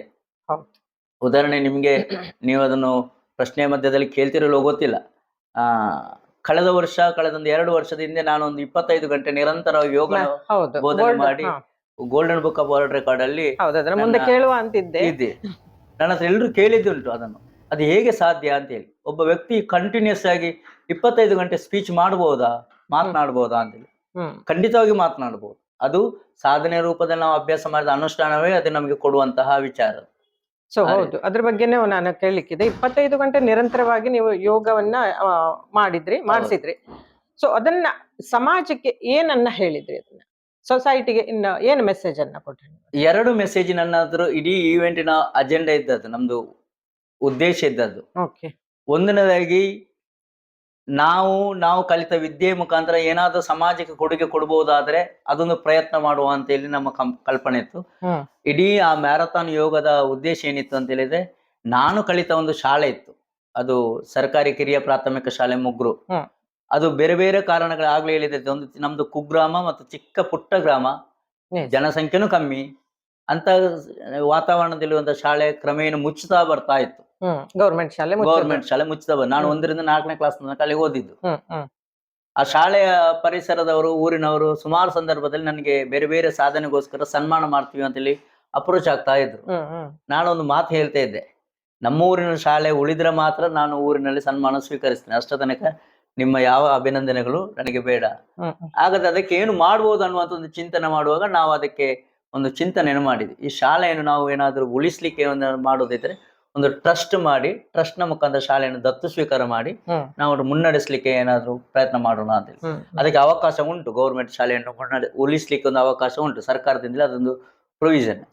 ಹಾಗೆ ನಾವು ಶಾಲೆಗೋಸ್ಕರ ಟ್ರಸ್ಟ್ ಮಾಡಿ ಟ್ರಸ್ಟಿಗೆ ಫಂಡಿಂಗ್ ಮಾಡ್ಬೇಕು ಅನ್ನೋದಕ್ಕೋಸ್ಕರ ಈ ಮ್ಯಾರಥಾನ್ 25 ಗಂಟೆ ಬೋಧನೆಗೆ ನಾನು ಕೂತ್ಕೊಂಡೆ. 25 ಗಂಟೆ ಬೋಧನೆ ಮಾಡಿ ಒಂದಷ್ಟು ಸಂಗ್ರಹ ಆದ್ರೆ ಆರ್ಥಿಕ ಸಂಗ್ರಹ ಸರ್ಕಾರಿ ಶಾಲೆಗೆ ಡೊನೇಟ್ ಹೌದು, 2,52,525 ರೂಪಾಯಿ ಆ ಕಾರ್ಯಕ್ರಮದ ನಮಗೆ ಸಂಗ್ರಹ ಆಗಿತ್ತು. ಅಷ್ಟು ಅಮೌಂಟ್ ಅನ್ನು ನಾವು ಸರ್ಕಾರಿ ಶಾಲೆ ಅಭಿವೃದ್ಧಿಗೋಸ್ಕರ ಈಗ ಸರ್ಕಾರಿ ಶಾಲೆ ಇದೆ. ನಮ್ಮ 6 ಮಕ್ಕಳಿದ್ದಂತ ಶಾಲೆ ಇವತ್ತು 28 ಮಕ್ಕಳಾಗಿದೆ. ನಾವು ದತ್ತು ಸ್ವೀಕಾರ ಮಾಡಿ ಅದಕ್ಕೆ ಒಂದಷ್ಟು ಸೌಲಭ್ಯಗಳು ಕೊಡ್ತಾ ಇದ್ವಿ. ಇನ್ನೂ ದೊಡ್ಡ ಯೋಜನೆಗಳು ಉಂಟು ಆ ಶಾಲೆ ಅಭಿವೃದ್ಧಿ. ಇದು ಒಂದು ನನ್ನ ಉದ್ದೇಶ ಇದ್ರೆ, ಎರಡನೇದು ಆ ಮ್ಯಾರಥಾನ್ ಯೋಗದ ಉದ್ದೇಶ ಏನಿತ್ತು ಅಂತ ಹೇಳಿದ್ರೆ, ಹೆಲ್ತ್ ಪ್ರೊಫೆಷನಲ್ಸ್ ಹತ್ರ ಆದಷ್ಟು ಯೋಗದ ಸಂಬಂಧಪಟ್ಟ ಹಾಗೆ ಒಂದಷ್ಟು ಜಾಗೃತಿಯನ್ನು ಕೊಡಬೇಕು ಅನ್ನುವಂಥದ್ದು ನಮ್ಮ ಉದ್ದೇಶ ಇತ್ತು. ಅದಕ್ಕೆ ನಾವು ಇಡೀ 25 ಗಂಟೆ ಅವಧಿಯಲ್ಲಿ ನಾವು ಪಾರ್ಟಿಸಿಪೆಂಟ್ಸ್ ಆಗಿ ಇನ್ವೈಟ್ ಮಾಡಿದ್ದೆ ಆರೋಗ್ಯ ಕ್ಷೇತ್ರದಲ್ಲಿ ಕೆಲಸ ಮಾಡುವವರು. ಅದು ಡಾಕ್ಟರ್ಸ್ ಇರ್ಬೋದು, ನರ್ಸಸ್ ಇರ್ಬೋದು, ಟೆಕ್ನಿಷಿಯನ್ಸ್ ಇರ್ಬೋದು, ಆರ್ಗನೈಸೇಷನ್ ನಡೆಸುವಂತ ಮುಖ್ಯಸ್ಥರು ಇರ್ಬೋದು ಅವರ. ಅದಕ್ಕೋಸ್ಕರ ನೋಡಿ, ಆ ಇಡೀ 25 ಗಂಟೆ ಮ್ಯಾರಥಾನ್ ಯೋಗದಲ್ಲಿ 2 ರೆಕಾರ್ಡ್ ನಮಗೆ ಆಯ್ತು. ನಮ್ಮ ಎನ್ನಪ್ಪಯ್ಯ ಮೆಡಿಕಲ್ ಕಾಲೇಜಿನ ಬೆಳ್ಳಿ ಹಬ್ಬದ ಸಂದರ್ಭದಲ್ಲಿ ಆದ ಕಾರ್ಯಕ್ರಮ, ಅದ 2 ರೆಕಾರ್ಡ್ ಆಯ್ತು. ಒಂದು longest yoga lesson by one teacher, ಒಬ್ಬರಿಂದ 25 ಗಂಟೆ ನಿರಂತರ ಯೋಗ ಬೋಧನೆ ಮಾಡಿದ ಒಂದು ಗೋಲ್ಡನ್ ಬುಕ್ ಆಫ್ ರೆಕಾರ್ಡ್ ಆದ್ರೆ, ಎರಡನೇ ಗೋಲ್ಡನ್ ಬುಕ್ ಆಫ್ ರೆಕಾರ್ಡ್ ಏನಾಯ್ತು ಅಂತ ಹೇಳಿದ್ರೆ, most health care professionals undergoing yoga session ಅಂತ ಹೇಳಿ 2,900 ಚಿಲ್ಲರೆ ಡಾಕ್ಟರ್ಸ್ ಮತ್ತೆ ನರ್ಸಸ್ ಮತ್ತೆ ಆರೋಗ್ಯ ಕ್ಷೇತ್ರ ಕೆಲಸ ಮಾಡುವವರು ಮಾತ್ರ ಪಾರ್ಟಿಸಿಪೆಂಟ್ಸ್ ಆಗಿ ಬಂದ್ರು. ಅಷ್ಟು ಮಂದಿಗೆ ಯೋಗದ ಬಗ್ಗೆ ಒಂದು ತರಬೇತಿ ಸಿಕ್ಕಿತ್ತು. ಅದರ ಬೆನಿಫಿಟ್ಸ್ ಎಕ್ಸ್ಪ್ಲೈನ್ ಮಾಡಿದ್ವಿ. ಪುಸ್ತಕ ರೂಪದಲ್ಲಿ, ಬರಹ ರೂಪದಲ್ಲಿ ಅವರಿಗೆ ಒಂದು ಪುಸ್ತಕವನ್ನು ಕೊಟ್ವಿ. ಆ ಮುಖಾಂತರ ಅವರಿಗೆ ವೈಯಕ್ತಿಕ ಅನುಭವ ಆಗುದ್ರ ಒಟ್ಟೊಟ್ಟಿಗೆ ಅವರು ಮುಂದಿನ ದಿವಸದಲ್ಲಿ ಅವರ ಆರೋಗ್ಯದ ಕ್ಷೇತ್ರದಲ್ಲಿ ತೊಡಗಿಸಿಕೊಳ್ಳುವಾಗ ಯೋಗವನ್ನು ಒಂದು ರೆಫರ್ ಮಾಡ್ಲಿ, ಏನಾದ್ರೂ ಟ್ರೀಟ್ಮೆಂಟ್ ರಿಕ್ವೈರ್ಮೆಂಟ್ ಇದ್ರೆ, ಇಲ್ಲದೆ ಫಿಟ್ನೆಸ್ ಮೇಂಟೈನ್ ಮಾಡ್ಕೊಳ್ಳೋದಕ್ಕೋಸ್ಕರ, ಪ್ರಿವೆಂಟ್ ಮಾಡ್ಕೊಳ್ಳಿಕ್ಕೆ, ಕಾಯಿಲೆಗಳನ್ನು ಪ್ರಿವೆಂಟ್ ಮಾಡ್ಕೊಳ್ಳೋದಕ್ಕೋಸ್ಕರ ಯೋಗವನ್ನು ರೆಫರ್ ಮಾಡಿ ಒಂದಷ್ಟು ಮಂದಿ ಖಂಡಿತವಾಗಿ ಅದನ್ನು ಯುಟಿಲೈಸ್ ಮಾಡ್ತಾ ಇದ್ದಾರೆ. ಈಗಲೂ ನಮಗೆ ಒಂದಷ್ಟು ಡಾಕ್ಟರ್ಸ್ ನಿಂದ ರೆಫರೆನ್ಸ್ ಬರ್ತಾ ಇದೆ ನಮ್ಮ Okay. ನಾನು ನಿಮ್ಮ ಮ್ಯಾರಥಾನ್ ಯೋಗದಲ್ಲಿ ಭಾಗವಹಿಸಿದ್ದೀನಿ ಹಾ, ಅನ್ನೋ ಮುಖಾಂತರ. ಖುಷಿ ಆಗ್ತದೆ. ಖುಷಿ ಆಗ್ತದೆ. ಸೊ ಈಗ ನೀವು ಟೀಚರ್ ಟ್ರೈನಿಂಗ್ ಕೂಡ ಕೊಡ್ತಾ ಇದ್ದೀರಿ ಹೌದು. ಕಾಣ್ತದೆ, ಯೋಗ. ಹೌದು. ಯೋಗ ಶಿಕ್ಷಕರಾಗಿ ಬರಲು ಆಸಕ್ತಿ ಇರೋರಿಗೆ ನೀವು ಯಾವ ರೀತಿ ಸಲಹೆ ಅಥವಾ ಸೂಚನೆಯನ್ನ ಕೊಡ್ತೀರಿ? ಏನ್ ಹೇಳ್ತೀರಿ ಯೋಗ ನೀವು? ಟೀಚರ್ ಆಗುವವರಿಗೆ ಈಗ ಏನಂತ ಹೇಳಿದ್ರೆ, ಇತ್ತೀಚಿನ ದಿನಗಳಲ್ಲಿ ಯಾವುದೇ ಕ್ಷೇತ್ರದಲ್ಲಿ ನಾವು ಪ್ರೊಫೆಷನ್ ಆಗಿ ಆಯ್ಕೆ ಮಾಡ್ಕೊಳ್ಬೇಕಾದ್ರೆ ಪ್ರೊಫೆಷನ್ಗೆ ಒಂದು ಅರ್ಹತೆ ಅನ್ನುವಂಥದ್ದು ಇರ್ತದೆ. ಹಾ. ನಮ್ಮ ಇಂದಿನ ಪರಂಪರೆ ಗುರುಗಳೆಲ್ಲ ಅಭ್ಯಾಸದ ಅನುಭವದ ಮೇಲೆ ಅವರು ಗುರುಗಳಾಗಿ ನಮಗೆ ಬೋಧನೆ ಮಾಡಿದ್ದಾರೆ, ಮುಂದಿನ ಜನಾಂಗಕ್ಕೆ ಅದನ್ನು ಕೊಡ್ತಾ ಬಂದಿದ್ದಾರೆ. ಈಗ ಅನುಭವ ಎಷ್ಟೇ ಇದ್ರೂ ಸಾಕಾಗೋದಿಲ್ಲ, ಅನುಭವದ ಒಟ್ಟೊಟ್ಟಿಗೆ ಒಂದು ಅರ್ಹತೆ ಅಂತ ಇದೆ. ಆ ದೃಷ್ಟಿಯಿಂದ ನಮ್ಮ ಆವಿಷ್ಕಾರ ಯೋಗ ಪ್ರಾರಂಭದಲ್ಲಿ ಸರ್ಟಿಫಿಕೇಟ್ ಕೋರ್ಸ್ ಇನ್ ಯೋಗ ಅಂತ ಹೇಳಿದ ಕೋರ್ಸ್ ನಮ್ಮದೇ ಸೆಂಟರ್ ಹೆಸರಿನಲ್ಲಿ ನಾವು ಅದನ್ನು ನಡೆಸ್ತಾ ಇದ್ವಿ. ಯೋಗ ಟೀಚಿಂಗ್ ಬರ್ಬೇಕಂತ ಹೇಳುವವರಿಗೆ ಬೇಕಾದಂತ ಬೇಸಿಕ್ ನಾಲೆಜ್, ಥಿಯರಿ ಮತ್ತೆ ಪ್ರಾಕ್ಟಿಕಲ್ ಎರಡು ನಾಲೆಜ್ ಕೊಡೋದರೊಟ್ಟಿಗೆ ಟೀಚಿಂಗ್ ಮೆಥಡಾಲಜಿ, ಹೇಗೆ ನಾವು ಟೀಚ್ ಮಾಡಿ ಒಂದು ಸಕ್ಸಸ್ಫುಲ್ ಟೀಚರ್ ಆಗ್ಬೋದು ಅನ್ನುವಂಥ ಟೀಚಿಂಗ್ ಮೆಥಡಾಲಜಿ ಹಿಡಿದು, ಮತ್ತೆ ಮಾಡ್ಯೂಲ್ ಮಾಡೋದು ಹೇಗೆ, ಯಾವ ಟಾರ್ಗೆಟ್ ಪಾಪ್ಯುಲೇಷನ್ಗೆ ಯಾವ ರೀತಿಯ ಮಾಡ್ಯೂಲ್ ಮಾಡಬೇಕು ಅನ್ನೋದು ಮಾಡ್ಯೂಲ್ ಮಾಡೋದನ್ನು ಸೇರಿಸಿ ಈ ಕೋರ್ಸ್ನಲ್ಲಿ ನಾವು ಟ್ರೈನ್ ಮಾಡ್ತಾ ಇದ್ವಿ. ಸಾಮಾನ್ಯವಾಗಿ 100 hours ಕೋರ್ಸ್ ಆಗಿ ನಾವು ಅದನ್ನು ಟ್ರೈನ್ ಮಾಡ್ತಾ ಇದ್ವಿ. ಅದನ್ನು ಕಳೆದ ಒಂದು 2 ವರ್ಷಗಳಿಂದ ನಾವು ಮಂಗಳೂರಿನ ಇನ್ನೊಂದು ಪ್ರತಿಷ್ಠಿತ ವಿಶ್ವವಿದ್ಯಾನಿಲಯ ಆಗಿರುವಂತಹ ಸಂತ ಅಲೋಸಿಯಸ್ ಪರಿಗಣಿಸಲ್ಪಟ್ಟ ವಿಶ್ವವಿದ್ಯಾನಿಲಯದ ನೇತೃತ್ವದಲ್ಲಿ, ಡೀಮ್ಡ್ ಯೂನಿವರ್ಸಿಟಿ ನೇತೃತ್ವದಲ್ಲಿ, ಆ ಯೂನಿವರ್ಸಿಟಿಯವರ ಮುಖಾಂತರ ಈ ಕೋರ್ಸ್ ಅನ್ನು ಈಗ ಜನರಿಗೆ ಕೊಡ್ತಾ ಇದ್ವಿ. ಯಾಕೆಂತ ಹೇಳಿದ್ರೆ ಪ್ರೈವೇಟ್ ಸಂಸ್ಥೆ ಕೊಡೋದಕ್ಕಿಂತಲೂ ಒಬ್ಬ ರೆಕಾಗ್ನೈಸ್ಡ್ ಯೂನಿವರ್ಸಿಟಿ ಕೊಡುವ ಸರ್ಟಿಫಿಕೇಟ್ ಮತ್ತು ವ್ಯಾಲ್ಯೂ ಜಾಸ್ತಿ. ಆ ಮುಖಾಂತರ ಯೋಗ ಟೀಚಿಂಗ್ ಬರುವವರಿಗೆ ಈಗ ಡಿಪ್ಲೊಮಾ ಇನ್ ಯೋಗ ಕೋರ್ಸ್ ಅನ್ನು ಈಗ ನಮ್ಮ ಆವಿಷ್ಕಾರ ಯೋಗದ ನೇತೃತ್ವದಲ್ಲಿ ಕೊಡ್ತಾ ಇದ್ದೀವಿ. ಸೊ ಈ ವಿಡಿಯೋದ ಮುಖಾಂತರ ನೀವು ಹೌದು, ಯಾರಾದ್ರೂ ಆಸಕ್ತರಿದ್ರೆ, ಯೋಗ ಟೀಚಿಂಗ್ ಮಾಡ್ಬೇಕು ಅನ್ನೋದು ಆಸಕ್ತಿ ಇರುವವರು, ಯೋಗದ ಬಗ್ಗೆ ಸಂಶೋಧನೆ ಮಾಡ್ಬೇಕು ಅನ್ನೋದು ಆಸಕ್ತಿ ಇರುವವರು, ಯೋಗಕ್ಕೆ ಸಂಬಂಧಪಟ್ಟ ನಾಲೆಜ್ ತಿಳ್ಕೊಳ್ಬೇಕು. ಯಾಕಂದ್ರೆ ಪ್ರಾಕ್ಟೀಸ್ ನಿಮಗೆ ಎಕ್ಸ್ಪೀರಿಯನ್ಸ್ ಇದ್ದಿರ್ಬೋದು, ಆದ್ರೆ ಅದೇ ಥಿಯರಿಟಿಕಲ್ ನಾಲೆಜ್ ಇರುವಾಗ ಆ ಪ್ರಾಕ್ಟೀಸ್ ಇನ್ನೂ ದೊಡ್ಡ ಮಟ್ಟದ ಶಕ್ತಿ ಬರ್ತದೆ. ಆ ರೀತಿ ಆಸಕ್ತಿ ಇರುವವರು ಈ ಡಿಪ್ಲೊಮಾ ಕೋರ್ಸ್ ಅನ್ನು ಆಪ್ಟ್ ಮಾಡ್ಬೋದು. ಯಾಕಂದ್ರೆ ನಮ್ಮಲ್ಲಿ ಡಿಪ್ಲೊಮಾ ಮಾಡಿದವರು ಹೆಚ್ಚಿನವರೆಲ್ಲ ಅಡಿಷನಲ್ ಕ್ವಾಲಿಫಿಕೇಶನ್ಗೋಸ್ಕರನೋ, ರಿಸರ್ಚ್ಗೋಸ್ಕರನೋ, ಟೀಚಿಂಗ್ ಮಾಡ್ಕೋದಕ್ಕೋಸ್ಕರನೇ ಬಂದವರು. ಹೌದು. ಸೊ ನಿಮ್ಮ ಈ ಒಂದು ಯೋಗ ಜೀವನದಲ್ಲಿ, ಇಷ್ಟು ವರ್ಷದ ಯೋಗ ಜೀವನದಲ್ಲಿ ಸಂಭವಿಸಿದ ಒಂದು ಅತಿ ದೊಡ್ಡ ಬದಲಾವಣೆ? ಹಲವಾರು ಬದಲಾವಣೆ ಇರಬಹುದು, ಈಗ ನೆನಪಿನಲ್ಲಿ ಬರುವಂತ. ಬರೋದು ಆಗ್ಲೇ ನಾನು ಹೇಳಿದ ರೀತಿ ನಂದು 25-26 ವರ್ಷದ ಅಭ್ಯಾಸದ ಅನುಭವ ಆಗಿರುವಾಗ ದೊಡ್ಡ ನನಗೆ ಸಡನ್ ಆಗಿ ನನ್ನ ಲೈಫಲ್ಲಿ ಚೇಂಜ್ ಆದಂತ ಬದಲಾವಣೆಯನ್ನು ನಾನು ಹೇಳುವಾಗ ಏನಿಲ್ಲ.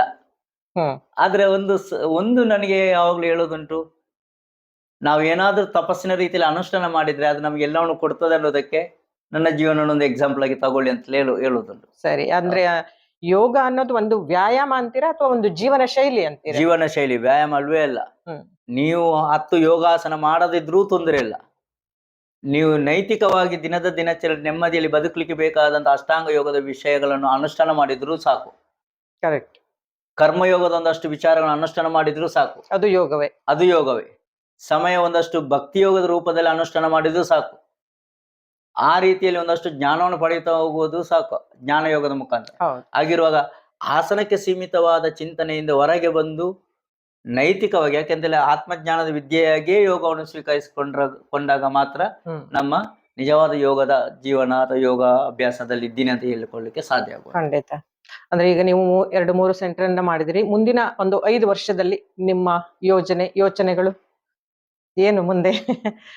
ಸಾಮಾನ್ಯವಾಗಿ ನನ್ನ ಮುಂದಿನ ಯೋಚನೆಗಳಂತಲ್ಲಿ ದೊಡ್ಡದೇನು ಡ್ರಾಫ್ಟ್ ಮಾಡಿರುವುದಿಲ್ಲ. ಅಲ್ಲಿ ಈಗಾಗಲೇ ಸಾಕಷ್ಟು ಯಶಸ್ಸನ್ನ ಗಳಿಸಿದ್ದೀರಿ. 1-2 ಸೆಂಟರ್ ಮಾಡೋದೇನು ಸರಳ ಅಲ್ಲ, ನೀವು ಹೇಳಿದ ಹಾಗೆ. ಖಂಡಿತ.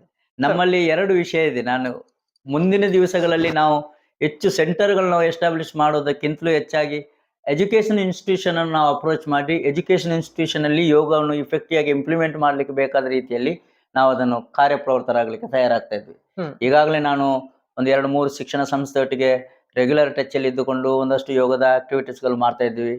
ಈಗ ಸಂತ ಅಲೋಸಿಯಸ್ ಡೀಮ್ಡ್ ಯೂನಿವರ್ಸಿಟಿ ಅಂಡರ್ ಅಲ್ಲಿರೋ ಸೆಂಟರ್ ನಾವು ರನ್ ಮಾಡ್ತಾ ಇದ್ವಿ. ಅಲಾಂಗ್ ವಿತ್ ಡಿಪ್ಲೊಮಾ ಪ್ರೋಗ್ರಾಮ್ ಮಾಡ್ತಾ ಇದ್ವಿ.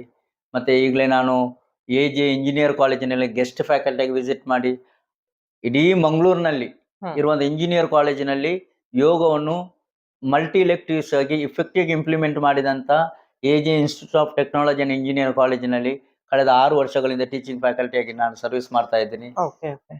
ಸುಮಾರು ಶಾಲೆಗಳಿಗೆ ಭೇಟಿ ಕೊಡ್ತಾ ಇದ್ದೀನಿ. ರೆಗ್ಯುಲರ್ ಆಗಿ ಅಮೃತ ವಿದ್ಯಾಲಯ ಬೋಳೂರು ಅಲ್ಲಿ ಶಾಲೆಯಲ್ಲಿ ರೆಗ್ಯುಲರ್ ಟೀಚಿಂಗ್ ಮಾಡ್ಲಿಕ್ಕೆ ಭೇಟಿ ಮಾಡ್ತೀನಿ. ಇನ್ನು ಮುಂದಿನ ದಿವಸದಲ್ಲಿ ಇನ್ನೊಂದಷ್ಟು ಹಾಸ್ಪಿಟಲ್ ಸೆಟ್ಟಿಂಗ್ಸ್ ಅಥವಾ ಹೆಲ್ತ್ ಕೇರ್ ಪ್ರೊಫೆಷನಲ್ ಇರುವಂತ ಸಂಸ್ಥೆಯಲ್ಲಿ ಯೋಗಕ್ಕೆ ಇಂಪ್ಲಿಮೆಂಟ್ ಮಾಡ್ಲಿಕ್ಕೆ ಬೇಕಾದ ರೀತಿ ಕಾರ್ಯಪ್ರವೃತ್ತರಾಗಬೇಕಂತ ಇದ್ದೀನಿ. ಇನ್ನು ಮುಂದಕ್ಕೆ ಎಲ್ಲಿಯಾದ್ರೂ ದೇವರ ಅನುಗ್ರಹ ಎಲ್ಲ ಸರಿಯಾಗಿ ಬರ್ತಾ ಹೋಗ್ತಾ ಹೋದಾಗ ಸಾಧ್ಯ ಆದ್ರೆ ಮುಂದಿನ ದಿವಸದಲ್ಲಿ ಎಲ್ಲಿಯಾದ್ರೂ ರೆಸಿಡೆನ್ಸಿಯಲ್ಲಿ ಯೋಗದ ಎಸ್ಟಾಬ್ಲಿಷ್ ಸಾಧ್ಯ ಆದ್ರೆ ಇನ್ನೊಂದು 10 ವರ್ಷದ ನಂತರದ ಯೋಜನೆ ಇದೆ, ಚಿಕ್ಕ ಮಟ್ಟದಲ್ಲಿ. ಅದು ಸೊ ಜನರು ನೀವು ಇಷ್ಟು ಯಶಸ್ಸಿನ ಒಂದು ದಾಪುಗಾಲಿಟ್ಟು ಹೋಗ್ತಾ ಇದ್ದೀರಿ. ಈ ಯಶಸ್ಸಿನ ಹಿಂದೆ ಇರುವ ಒಂದು ಮಂತ್ರ ಏನು? ನಿಮ್ಮ ರಹಸ್ಯವನ್ನ ಏನಾದ್ರು ಹೇಳಲಿಕ್ಕೆ ಇಷ್ಟಪಡ್ತೀರಾ? ಏನಾದ್ರು ವೆರಿ ಸಿಂಪಲ್. ಹಾ.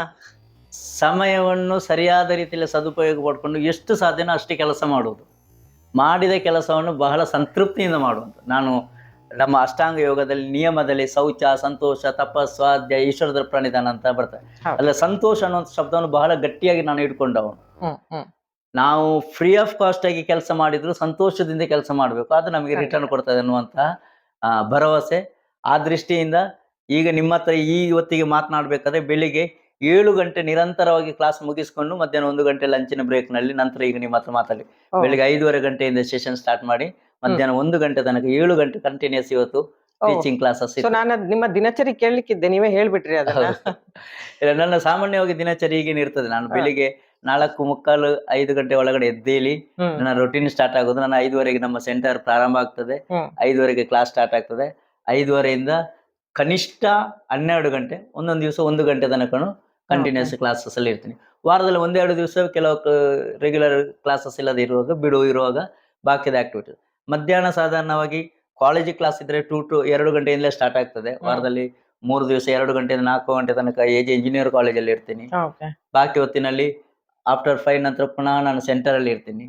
ಸೆಂಟರ್ ಅಲ್ಲಿ ಕ್ಲಾಸ್ ತಗೊಳ್ಳಿಕ್ಕೆ, ಕ್ಲಾಸ್ ಅಂದ್ರೆ ನಮ್ಮ ಥೆರಪಿಗೆ ಪ್ರಾಕ್ಟೀಸ್ ಮಾಡಿ. ನಾವು ಯಾವಾಗಲೂ ಗ್ರೂಪ್ ಕ್ಲಾಸ್ ಮಾಡೋದಿಲ್ಲ ಅನ್ನೋ ಒಂದು ಪ್ರಾರಂಭದಲ್ಲಿ ನಾವು ಒಬ್ರಿಗಾದ್ರೂ ಸಹ 1 ಗಂಟೆ ವಿನಿಯೋಗಿಸಿಕೊಂಡ್ರೆ ತರಬೇತಿ ಕೊಡ್ತೀವಿ, ಅಂದ್ರೆ ಇಂಡಿವಿಜುವಲ್ ಕ್ಲಾಸ್. ಆ ರೊಟೀನ್ ಇರುವುದರಿಂದ ನನಗೆ ಅವತ್ತು 25 ಗಂಟೆ ಪಾಠ ಮಾಡುವಾಗ, ಡೇ ನೈಟ್ ಪಾಠ ಮಾಡುವಾಗಲೂ ಎಲ್ಲಿಯೂ ಟಯರ್ಡ್ ಆದದ್ದಾಗಿರ್ಬೋದು, ಸುಸ್ತಾದದ್ದಾಗಿರ್ಬೋದು, ನಿದ್ರೆ ಬಂದಾಗಿ ಆಗ್ಲಿಲ್ಲ. ಆಗಿಲ್ಲ. ಯಾಕೆಂತ ಹೇಳಿದ್ರೆ ನಿಮ್ಮ ರುಟೀನ್ ಒಂಥರ ಆತರನೇ ಇದೆ ನಿಮಗೆ daily life. ಸೊ ನಿಮ್ಮ ಈ ಯಶಸ್ಸಿನ ಹಿಂದೆ ನಿಮ್ಮ ಕುಟುಂಬದ ಪಾತ್ರ? ನನ್ನ 2 ಕಡೆಯಿಂದ ನಾನು ಗಮನ ಕೊಡುವಂತದ್ದು. ನಾನು ಪ್ರಾರಂಭದಲ್ಲಿ ನನ್ನ ತಂದೆಯನ್ನು ನಾನು ಯಾವಾಗ್ಲೂ ಉನ್ನತ ಸ್ಥಾನದಲ್ಲಿ ಗೌರವಿಸುವವನು, ನೋಡುವವನು, ಮತ್ತೆ ಅವರಿಂದ ನಾನು ಪ್ರೇರಣೆಗೊಂಡ. ಈಗಲೂ 80-81 ವರ್ಷದ ಪ್ರಾಯದಲ್ಲಿದ್ದು ಸಹ ಅವರು ಸಹ ನಂತರ ಕೆಲಸ ಕೆಲಸ ಕೆಲಸ ಅನ್ನುವಂಥ ಅಜೆಂಡಾದಲ್ಲಿ ಕಾರ್ಯಪ್ರವೃತ್ತರಾಗಿರುವರು. ಯಾಕೆಂದ್ರೆ ನಮ್ಮ ಮನೆಯಲ್ಲಿ ಇರುವಂತ ಕೃಷಿ ಆಗಿರ್ಬೋದು, ಕೃಷಿಗೆ ಸಂಬಂಧಪಟ್ಟ ಕೆಲಸದಲ್ಲಿ ಅವರು ತೊಡಗಿಸಿಕೊಳ್ಳುವಷ್ಟು 80 ವರ್ಷದಲ್ಲಿ ನಾನು ಬೇರೆಯವರು ತೊಡಗಿಸಿಕೊಂಡದ್ದು ಕಾಣಿಸ್ಲಿಲ್ಲ. ಅವ್ರು ನನಗೆ ಇನ್ಸ್ಪಿರೇಷನ್ ಯಾವಾಗಲೂ. ನನ್ನ ತಂದೆಯೇ ನನಗೆ ಮೋಟಿವೇಶನ್ ಫಸ್ಟ್ ಆಫ್ ಆಲ್ ಮಾಡ್ತಾ ಇರುವ ಕೆಲಸಕ್ಕೆ. ಎರಡನೇದಾಗಿ ನಮ್ಮ ಫ್ಯಾಮಿಲಿ ಇಲ್ಲಿದ್ದು ನನ್ನ ಮಿಸ್ಸಸ್, ನಾವು 3 ಸೆಂಟರ್ ನಾವು ರನ್ ಮಾಡ್ತಾ ಇದ್ವಿ ಅಂತ ಹೇಳಿದ್ರೆ 3 ಸೆಂಟರ್ ಒಂದೊಂದು ಟೀಚರ್ಸ್ ನ ನೇತೃತ್ವ ನಡೀತಾ ಇದೆ. ಅದು ಒಂದು ಸೆಂಟರ್ ನನ್ನ ಮಿಸ್ಸಸ್ ಉಷಾಕ್ಕೆ ಅವರು ಮುನ್ನಡೆಸ್ತಾರೆ, ಒಂದು ಸೆಂಟರ್ ನಾನು ಮುನ್ನಡೆಸ್ತೀನಿ, ಇನ್ನೊಂದು ಸೆಂಟರ್ ನಮ್ಮಲ್ಲಿ ಇನ್ನೊಬ್ರು ಗಿರಿಯಪ್ಪ ಅಂತ ಹೇಳಿ ಯೋಗ ಮಾಸ್ಟರ್ ಇದ್ದಾರೆ. ಅವರು ಸಹ 13-14 ವರ್ಷ ನಮ್ಮ ಸೆಂಟರ್ ನಲ್ಲಿ ಕಾರ್ಯಪ್ರವೃತ್ತರಾಗಿದ್ದಾರೆ. ಅವರ ನೇತೃತ್ವದಲ್ಲಿ ನಡೀತಾ ಉಂಟು. ಮಕ್ಕಳು ಇಬ್ರು, ಮೋನಿಶ್ ಮತ್ತೆ ಮೌರ್ಯ. ಮೋನಿಶ್ ಈಗಾಗಲೇ ಹೈಸ್ಕೂಲ್ ವಿದ್ಯಾಭ್ಯಾಸ ಮಾಡ್ತಾ ಇದ್ದಾನೆ. ಒಂದಷ್ಟು ಯೋಗದ ಅಭ್ಯಾಸದ ಆಸಕ್ತಿ ಇದೆ.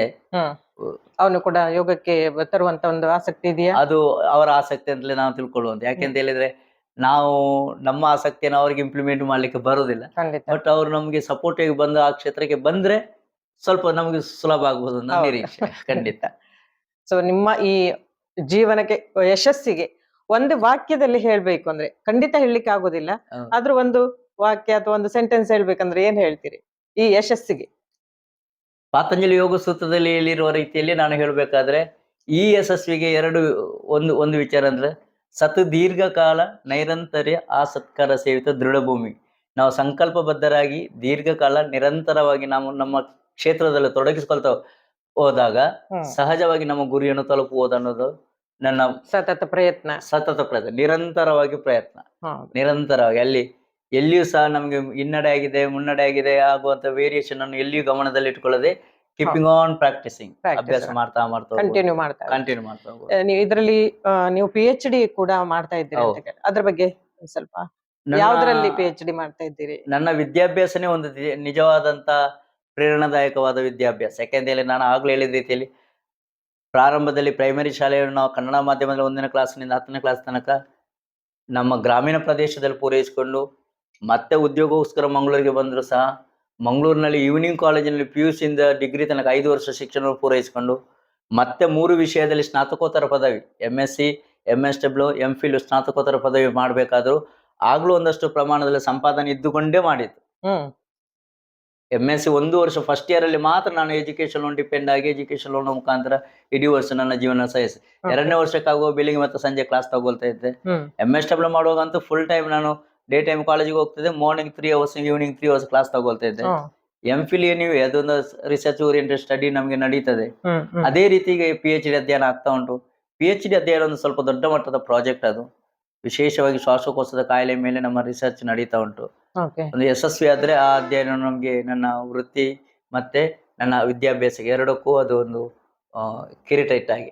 ಹೌದು, ಹೌದು ಅದಕ್ಕೆ ಸ್ವಲ್ಪ ಟೈಮ್ ಕೂಡ ಹೌದು ಬೇಕಾಗುತ್ತೆ, ಟೈಮ್ ನಿರಂತರವಾದ ಕೊಡಬೇಕು. ಶ್ರಮ. ಮತ್ತೆ ನನಗೆ ಅಧ್ಯಯನ. ಸೈನ್ಸ್ ಬ್ಯಾಕ್ ಗ್ರೌಂಡ್ ಇಲ್ಲದಿರೋದ್ರಿಂದ, ಸೈಂಟಿಫಿಕ್ ಸ್ಟಡಿನ ಏರಿಯಾದ ಆಗಿರೋದ್ರಿಂದ ಹೌದು, ನಾವು ತುಂಬಾ ದೊಡ್ಡ research. ಟೀಮ್ ಅನ್ನು ಡಿಪೆಂಡ್ ಆಗಿ ನಾವು ರಿಸರ್ಚ್ ಗೆ ಇನ್ವಾಲ್ವ್ ಆಗಿದ್ದೀವಿ. ಖಂಡಿತ ನೋಡ್ಬೇಕು ಅದರ ಸಾಧ್ಯತೆ ಏನು ಅಂತ ಹೇಳಿ. ಖಂಡಿತ. ಈ ಪಾಡ್ಕಾಸ್ಟ್ ಅನ್ನ ಮಾಡ್ತಾ ಇರುವ ಅಥವಾ ನೋಡ್ತಾ ಇರುವ ನಮ್ಮ ಈ ವೀಕ್ಷಕರಿಗೆ ಕೊನೆಯದಾಗಿ ನೀವು ಯಾವ ರೀತಿ ಒಂದು ಪ್ರೇರಣಾದಾಯಕ ಮಾತನ್ನ ಯೋಗದ ಮುಖಾಂತರ ಹೇಳ್ತೀರಿ?